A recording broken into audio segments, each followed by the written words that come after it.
सियावर रामचंद्र भगवान की जय। मोर मुकुट बंसी वाले की जय। उमापति महादेव की जय। पवन सुत हनुमान जी महाराज की जय। परमात्मा की अति कृपा है कि आप हम सभी भगवत स्वरूप श्री रामचरितमानस से अपना संबंध बनाए हुए हैं। हरि स्मृति सर्व विपद विमोक्षणम। परमात्मा की जब स्मृति हो जाती है तो किसी प्रकार की विपत्ति पास में नहीं आती। और भगवान की अनन्य कृपा है कि हम इस प्रकार मानस के माध्यम से परमात्मा को नित्य याद कर लेते हैं। यह उनकी बहुत बहुत कृपा है, बहुत कृपा है। कल के पावन प्रसंग में हमने ऐसा सुना था कि माता सती जब उन्होंने अपना देह त्याग किया था तो भगवान शंकर के चरणों में जन्म जन्म के लिए रति और प्रेम मांगा था। उसी कारण से हिमाचल के यहाँ पर उन्होंने पुनः शरीर धारण किया। और हिमाचल के यहाँ जब माता सती का प्रागट्य हुआ तो हिमाचल की शोभा बहुत बढ़ गई। हिमाचल पर्वत वृक्षों से आच्छादित रहता था, फलों और पुष्पों से आच्छादित रहता था। पर्वत के भीतर में बहुत सारी मणियों के भंडार स्वतः प्रकट हो गए। आगे के प्रसंग में देखो, जब समय अनुकूल होता है तो यह प्रकृति भी हमारे अनुकूल हो जाती है। प्रकृति अपनी सुंदरता को इतना बढ़ा देती है कि हर व्यक्ति का मन प्रसन्न हो जाता है। उसे ऐसा लगता है कि मेरा प्रियतम मुझसे मिलने आ रहा है। सदा सुमन बल द्रुम नव नाना जाति प्रगति सुंदर शैल पर मनिया कर बहुभाति। जय सिया राम जय जय सिया राम जय सिया राम जय जय सिया राम। सरिता सब पुनीत जलुबाई खग मृग मधु पशु की सब रई। सहज भयरु सब जीवन त्यागा पर सकल करई अनुराग। सोह सेल गिरिजा गृह आए जिमि जनु राम भगति के बाद। नित नूतन मंगल गृह सासु ब्रह्मादिक गावै जसु जासु। नारद समाचार सब पाए बहुत कही गिरि गे हसिधाए। शैल राज बढ़ आदर कीना पद प्रखारि भर आसन दीना। नारी सहित मुनि पद सिरो नवा चरण सलिल सब भवन सिजावा। निज सौभाग्य बहुत गिरि वर्णा सुता बोली मेली मुनि चरणा। जय सिया राम जय जय सिया राम जय सिया राम जय जय सिया राम। त्रिकालज्ञ सर्वज्ञ तुम गति सर्वज्ञ तुमान। करु सुता के दोष गुण मुनिवर हृदय विचार। सियावर रामचंद्र पद जय शरणम। जय सिया राम जय जय सिया राम जय सिया राम जय जय सिया राम। माता सती के हिमाचल के यहाँ जन्म लेने पर सारी प्रकृति अनुकूल हो गई। सारी नदियाँ पवित्र जल से भर गई और पशु पक्षी भ्रमर सभी सुखी रहते हैं। उन सबको भी वह आनंद मिल रहा है। इन सभी जीवों ने अपना स्वाभाविक वैर छोड़ दिया और पर्वत पर सभी परस्पर प्रेम के साथ रहते हैं। पार्वती जी के घर आ जाने से पर्वत ऐसा शोभायमान हो रहा है जैसे किसी भक्त को राम भक्ति मिल गई हो। उस पर्वतराज के घर पर नित्य ही नए नए मंगल उत्सव होने लगे, जिसका ब्रह्मा आदि देव सभी गान करते हैं। अब जब नारद जी को यह समाचार लगा कि माता सती ने हिमाचल के यहाँ पर पुनः जन्म लिया है, तो अनायास ही कौतुकवश वहां पर घूमते फिरते हिमाचल के घर चले आए। हिमाचल ने जब सुना कि नारद मुनि आए हैं, ब्रह्म ऋषि आए हैं, बड़े आदर के साथ उनका सत्कार किया। नारद जी महाराज के चरणों को धोया, पाद प्रक्षालन किया और उनको बैठने के लिए उचित आसन दिया। फिर अपनी स्त्री सहित मुनि के चरणों में शीश नवाया और उनके चरणों तक को अपने पूरे घर में चिटकवा दिया। देखो, ये हमें शिक्षा दे रहे हैं। मैंने कहा ये मानस जो है हर पल हर क्षण हमें कुछ न कुछ शिक्षा देती है। जब हमारे घर किन्हीं श्रेष्ठों का आगमन होता है, जब हमारे घर पे संतों का आगमन होता है, तो उनका किस प्रकार से आदर करना चाहिए, किस प्रकार से सत्कार करना चाहिए। हिमाचल ने नारद जी महाराज के पाद प्रक्षालन किए, उस जल को अपने संपूर्ण घर में छिटकवा दिया, जिससे पूरा घर ही मंगलमय हो गया। हिमाचल ने अपने सौभाग्य का बहुत बखान किया और फिर अपनी पुत्री को बुलाया।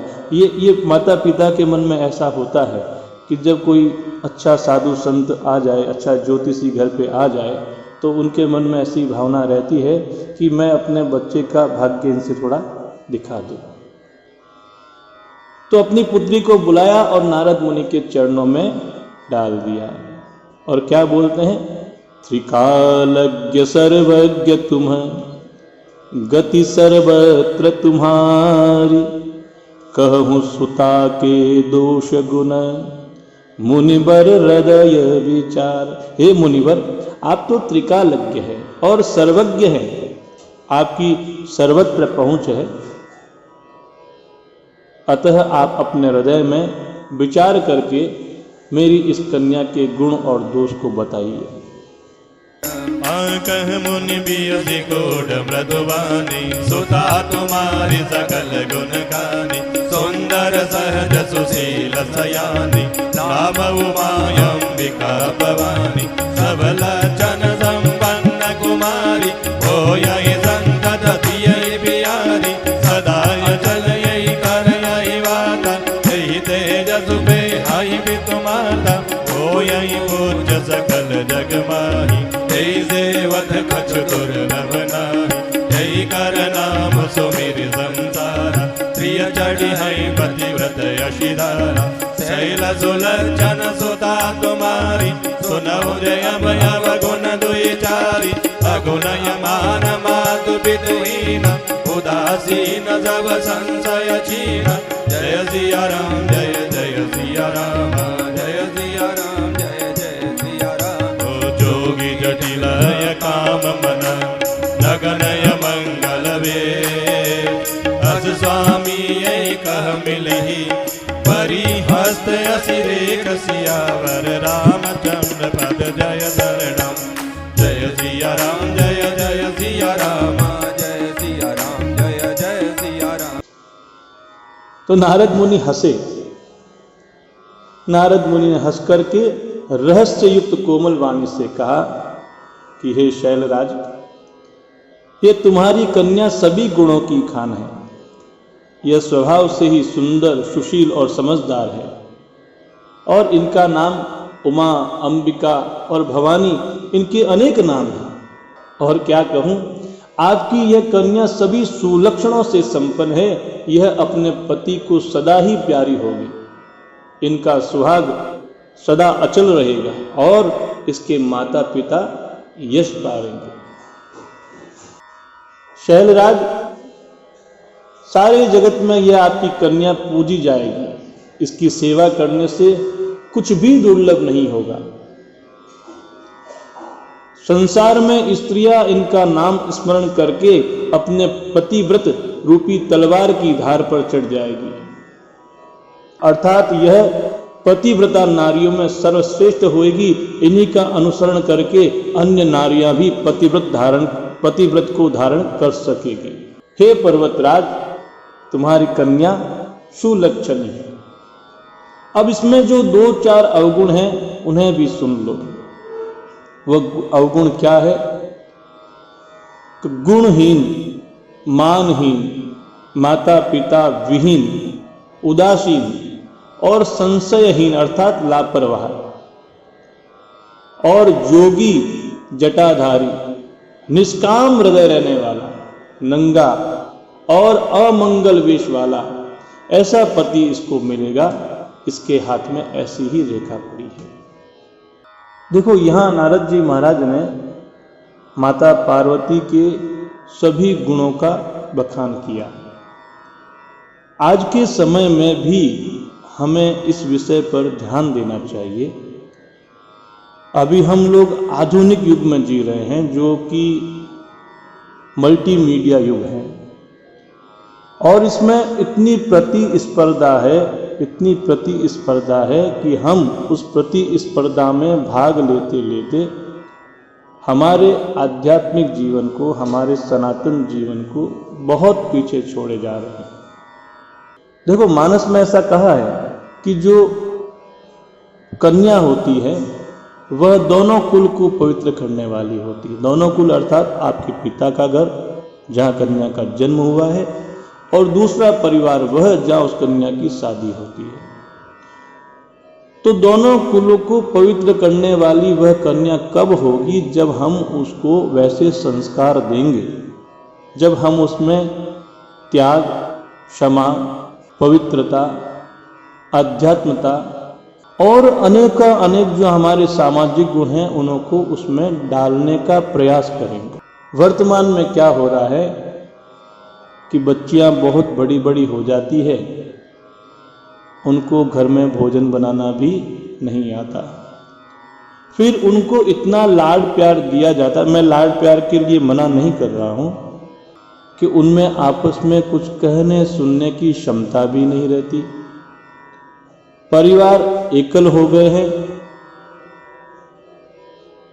तो एकल परिवार में बालकों में वह सामर्थ्य उत्पन्न नहीं होता है कि वह किसी के कहे को सुन सके, क्षमा कर सके, अथवा अपने मन की न होने पर भी खुश रह सके।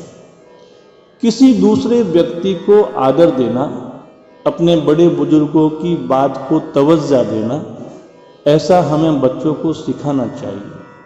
लेकिन हम लोग अभी इससे दूर होते जा रहे हैं।